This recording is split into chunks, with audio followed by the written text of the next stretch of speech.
이야기들을 함께 말씀을 통해 나누고 있습니다. 오늘은 특별히 금식에 대한 이야기, 또 믿음에 대한 이야기를 주님이 하고 계셔요.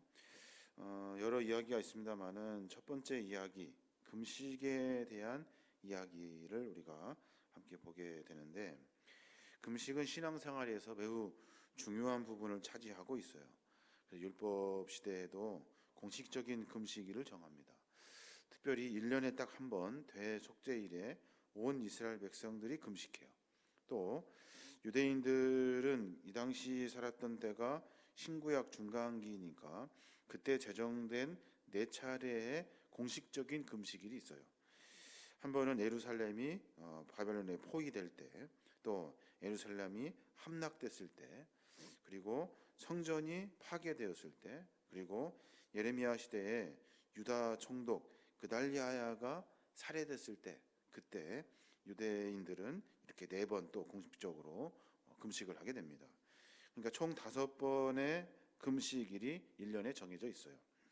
그것만이 아니라 또 바리새인들은 그것도 부족하다 하여서 일주일에 2차례 목요일과 월요일에 금식합니다. 왜 목요일에 금식하냐면 모세가 십계명을 받기 위해서 시나산에 올라간 요일이 목요일이에요. 목요일 날 금식하고, 또 시내산의 계명을 받아가지고 내려온 날이 언제냐면 월요일이에요. 그 월요일에 또 금식을 하는 거예요. 그리고 또 일주일에 또 2번씩 계속해서 금식을 하고, 1년에 5번 또 계속 금식하고, 이렇게 하다 보니까 원래 금식을 하면서 금식의 원래 목적, 육체의 욕망을 절제하고 경건한 신앙생활을 통해서 하나님께 가까이 나아가기 위한 이 금식의 목적에서 벗어난, 단지 그 숫자를 채우는 거예요. 내가 지금 금식을 몇 번 했다, 내가 지금 금식했다, 이런 숫자적이고 형식적인 것에 금식이 묶여버리게 됩니다. 그 모습을 보고 주님이 하신 거예요. 그때 마침 요한의 제자들이 예수님에게 찾아옵니다.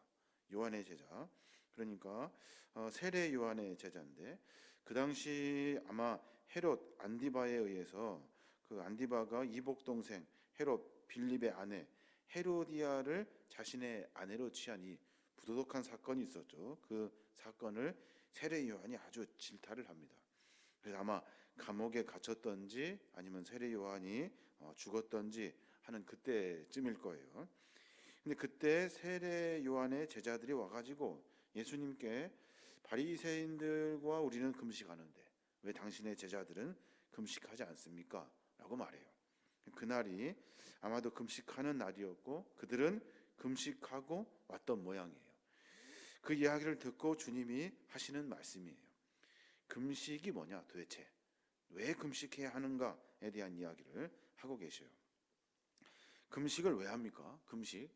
금식을 왜 하는지 우리가 분명히 깨달아야 돼요. 금식은 주를 위해 해야 된다고 주님 말씀하셔요. 주님을 위해 금식해야 된대요. 15절에 뭐라고 하냐면 예수께서 이르시되 혼인집 손님들이 신랑과 함께 있을 동안에 슬퍼할 수 있느냐? 그러나 신랑을 빼앗길 날이 이러니니 그때에는 금식할 것이니라 라고 말씀하셔요. 무슨 말이냐면 그 당시 혼인의 풍습에 보면 신랑이 신부 집에 옵니다. 그래서 일주일 동안 결혼 전에 잔치를 이렇게 벌이게 되죠. 그때 일주일의 잔치가 끝나고 신부를 데리고 본가로 가게 됩니다. 그때 함께 왔던 신랑의 친구들이 일주일 동안 아주 행복하게 기쁘게 축하하며 신나게 축하연을 베풀어요. 그러다가 신랑이 본가로 떠나버려요. 그럼 어떻게 돼요? 그 모든 축제 기본들을 다 내려놓고 가야 하는 거예요. 그때가 바로 금식할 날이다 라고 말해요. 이 말은 무슨 말이냐면 예수님께서 우리에게 오셨어요. 오셔서 우리와 함께 공생의 기간을 제자들과 함께 거치면서, 그리고 마지막에 십자가에 달려 들어가셔요. 그때 우리가 함께 있었던 주님의 기간은 금식할 기간이 아니라는 거예요. 아니고 다시 주님이 십자가에 돌아가시는 그날, 우리가 신랑을 빼앗긴 날, 그날 우리가 함께 금식해야 한다, 애통해야 된다라고 지금 말씀해주고 계시는 거예요. 그 당시의 이야기를 지금 2000년이 넘은 오늘날로 다시 적용해 본다면 금식은 내 욕심을 채우기 위해서, 내 욕망을 채워내기 위해서, 내 소원을 이루기 위해서 금식하는 것이 아니에요. 금식은 언제 해야 하냐면 십자가의 구원의 사역을 이루신 주님께서 우리에게 맡겨진 복음의 사역을 위해서 금식하는 거예요. 그러니까 신앙의 길을 위해서, 내가 신앙을 지키기 위해 내 삶을 정비하기 위해 금식하는 거예요. 내 욕심 채우기 위해 금식하는 것이 아니라 또 주님의 사역을 위해서, 주님의 이 사역이 잘 이루어지기 원하는 마음으로 금식하며 그것을 위해서 기도하는 거예요. 뿐만 아니라 교회를 위해서 금식해야 돼요. 나를 위해서가 아니라 교회가 올바르게 바르게 주님의 사역을 잘 감당할 수 있도록 주님의 복음의 사역을 위해서 금식해야 돼요. 주님의 나라를 위해서 금식하는 것이 우리가 해야 할 일이에요. 그래서 주님은 매번 우리가 신앙생활하면서 욕심과 세상의 목적을 달성하기 위해서 금식하는 자들에게 질타하고 명하고 말씀하시는 거예요. 모세 같은 경우도 보면 하나님의 거룩한 계명과 율례를 받기 위해서 시내산에서 40일을 금식합니다. 마찬가지로 예수님께서도 바리새인의 그 형식적이고 위선적인 금식을 책망하셨어요. 또 하나님의 그 거룩한 공생의 기간 동안 하나님의 뜻을 온전히 이루기 위해서 주님도 40일간 금식하셨어요. 그러니까 내가 뭘 이루기 위해 금식하는 것이 아니에요. 주님을 위해서, 하나님 나라를 위해서 금식하는 거예요. 예수님을 단번에 알아봤던 여선지자 안나가 있어요. 그때 예수님이 태어나시고 성전에서 올라가는 그때 예수님을 알아봤던 사람인데, 그때 그 여인도 84년의 나이 동안 계속해서 주야로 금식하며 기도했대요. 아침 저녁으로 금식하며 주님의 메시아를 그 여인은 기다렸던 거예요. 그러니까 다른 사람은 아무도 못 알아보는데 주님을 단번에 알아보게 되는 겁니다. 금식은 나를 위해 하는 것이 아니라 주님을 위해서, 주님의 나라를 위해서 금식하는 거예요. 또 하나 주님은 금식에 대한 이야기를 하는데 형식적인 금식은 버려라 하는 거예요. 오늘 두 가지 이유를 말씀하시는데, 하나는 그 낡은 옷이 헤어졌어요. 그러면 생배 조각, 그러니까 새 옷, 아주 신축성이 뛰어난 새 옷을 거기다 붙이지 않는데요. 무슨 말이냐면 낡은 옷이 이렇게 헤어져 가지고 된 상태에서 새 옷을 붙여서 꼬매게 되면 그 옷이 빨고 마르고 하면서 그 헤어진 것을 더 잡아 다닌대요. 그래서 완전히 그냥 빵꾸가 나듯이 다 뜯어지는 거래요. 그런 것처럼 지금 구약의 시대에 있었던 율법에 전통적으로 행해진 금식의 자세, 이제 새로운 은혜의 시대에는 적합하지 않다라고 지금 말씀하고 있는 거예요. 이제는 형식적인 금식을 다 버리고 하나님의 나라를 위해서, 십자가 사역을 위해 금식해라 라고 말씀하고 있는 거예요. 못 알아들을까 봐 또 하나 더 말씀하셔요. 17절에 보니까 새 포도주는 낡은 가죽 부대에 넣지 아니하나니 그렇게 되면 부대가 터져 포도주가 쏟아지고 부대도 버리게 됩니다. 새 포도주는 새 부대에 넣어야 한다 말씀하셔요. 그러니까 새로 포도주를 담았어요. 근데 그 포도주는 이렇게 산성이 이렇게 막 나오게 되죠. 발효되기 시작하니까. 그러니까 낡은 가죽 그 포도주 부대에 넣으면 그런 것들로 하여금 금방 터져 버린다. 그냥 빵빵하게 돼가지고 그냥 터지는 거죠. 어떻게 해야 돼요? 새 부대에 넣어야 돼요. 그래야 그 신축성이 있어서 잘 이렇게 늘어나게 된다는 거죠. 가스가 나와도. 이런 것처럼 마찬가지로 율법 시대에 전통적으로 행했던 금식의 자세는 새로운 은혜의 시대에는 적합하지 않다. 이런 일들로 주님이 말씀하고 계시는 거예요. 실례로 바리새인들은 금식할 때 일부러 사람들이 보는 데서 슬픈 표정을 지으면서 금식했대요. 얼굴에 흉하게 하여서 자신이 금식하는 것을 남에게 알리기도 하고, 가식적인 금식 자세를 통해서 자기가 마치 기도를 많이 하는 사람처럼 이렇게 표시를 내면서 기도했대요. 많은 사람이 있는 한가운데에서 기도하고 큰 소리로 기도하고 자기의 율법적인 행위들을 자랑하듯이 기도했다는 거예요. 그런 것은 다 자기를 위한 기도라는 거예요. 하나님은 금식은 주님의 나라를 위해서 금식하라라고 명령하고 계시는 거예요. 우리도 신앙의 모습을 한번 점검해 볼 필요가 있습니다. 왜 금식을 했는지 다시 점검해 봐야 돼요. 내 욕망을 채우기 위해, 욕심을 채우기 위해 마치 내 몸을 힘들게 하는 것이 하나님 앞에 올바른 신앙의 길인 것처럼 착각하여서 내 삶의 모습을 그렇게 살아요. 우리는 하나님 나라를 위해서 금식해야 하는 것, 이것을 주님이 가르치신 우리의 명령으로 받아서 매번 그분의 나라, 하나님의 뜻을 쫓아 살아야 한다는 겁니다.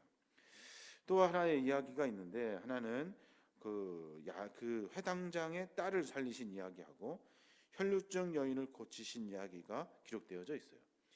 여기는 믿음에 대한 이야기를 지금 하고 계셔요, 주님이.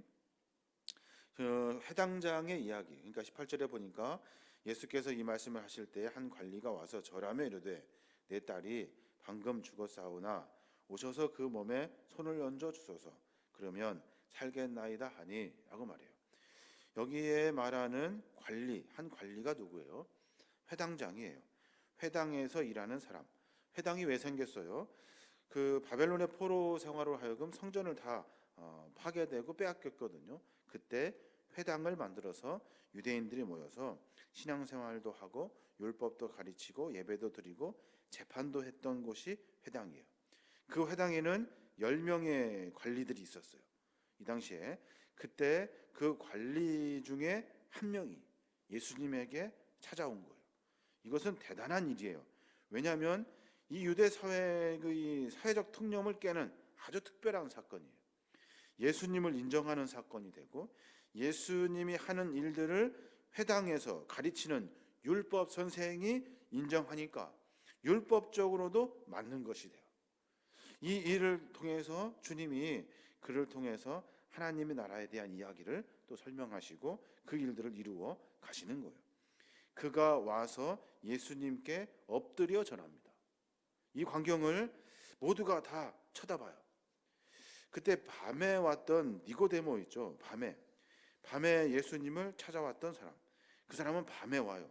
근데 이 사람은 마태 집에 잔치할 때 함께 예수님과 함께 식사할 때 그때 선생 랍비가 그때 예수님을 찾아와요.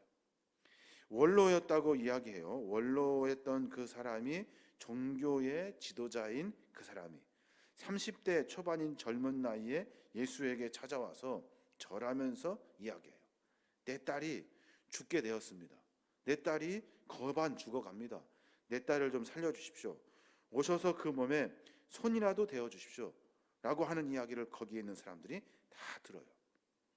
그리고 나서 주님이 그의 딸을 고쳐주시죠. 24절에 보면 그 집에 가는데 이르시되 물러가라. 누구에게 물러가냐 하면 그 딸이 죽었으니까 이제 거기에서 이렇게 막 구다듯이 이렇게 막 꽹가리를 치는 소리예요. 그들에게 물러나라. 소녀는 죽은 것이 아니라 잔다 해요. 그랬더니 사람들이 다 비웃죠. 그리고 그 소녀의 손을 잡아요. 그리고 나서 일어나라 라고 명령하시니 그 소녀가 일어나게 돼요. 이 광경을 회당장, 그러니까 율법을 가르치는 유대 사회에 10명밖에 안 되는 사람의 한 사람, 그 한 사람의 딸을 주님이 고치시는 거예요. 믿음이 뭐예요? 믿음은 겸손에서부터 시작하는 거예요. 겸손이 뭐예요? 겸손은 자기 자신을 낮추어 상대방을 인정하는 거예요. 자기의 권위와 자기의 권세와 자기의 자리가 얼마나 대단하겠습니까? 그런데 예수님께 와서 무릎을 꿇어요. 믿음의 시작은 거기에서 시작하는 거예요.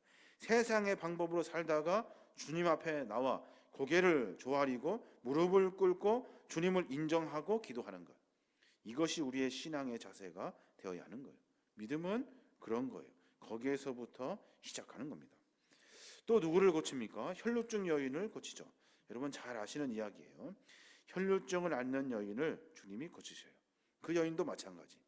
혈루증은 부끄럽고 수치스러운 부인병이에요. 그 당시로는 아주 천대시 여기고 또 뭐라고 부정하다라고 해 사람들이 가까이 가지도 않아요. 그런데 그 여인은 예수님께서 회당장의 집으로 가시는 그 길에 예수님께 나아갑니다. 사람들이 싫어하는 것을 알면서 사람들의 가까이 두지 않아야 하는 것을 알면서 예수님께 비집고 들어가 예수님께 어떻게든 찾아갑니다. 그 여인의 믿음은 용기예요. 용기. 아주 사람들에게 손가락질 당할 수 있고 부정하다 욕먹을 수 있고 어쩌면 다시는 그곳에 있을 수 없는 아주 위험한 상황인데 그 여인은 예수님께 가가려고 나는 예수님만 옷만 만져도 나을 수 있다 하면서 그 여인이 막 용기를 가지고 나아가요. 결국은 어떻게 됩니까? 예수님의 옷깃을 만져요. 그리고 나서 예수님이 그것을 뒤돌아보시면서 누가 내 옷을 만졌니? 라고 말씀하시면서 그 여인의 병이 나았음을 분명하게 다시 선포해 주셔요. 믿음은 뭡니까? 믿음은 용기가 있어야 돼요.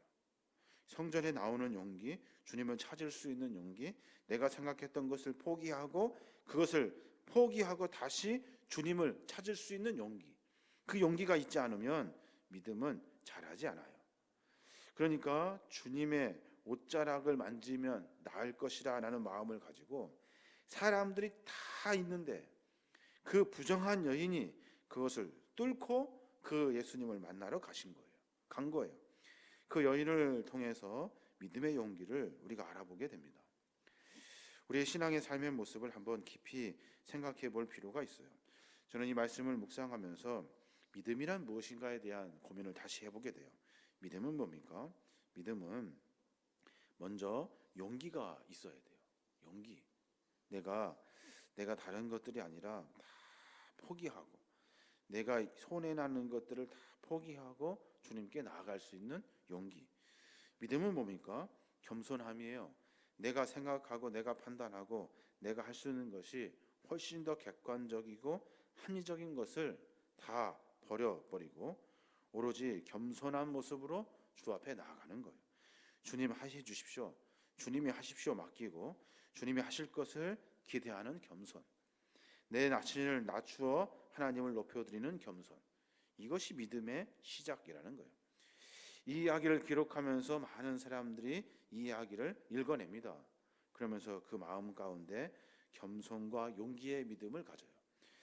우리 모두가 신앙의 삶을 점검해서 믿음 가운데 겸손한 부분이 있는지 또 내 안에 믿음의 용기가 있는지 조금 피곤하면 다 포기해버리고 조금 어려우면 다 그냥 뒷손으로 밀려나는 그런 믿음과 신앙이 아니라 하나님의 은혜를 만나려고 하는 내 자신을 포기하고 손해나도 기꺼이 감당할 수 있는 용기.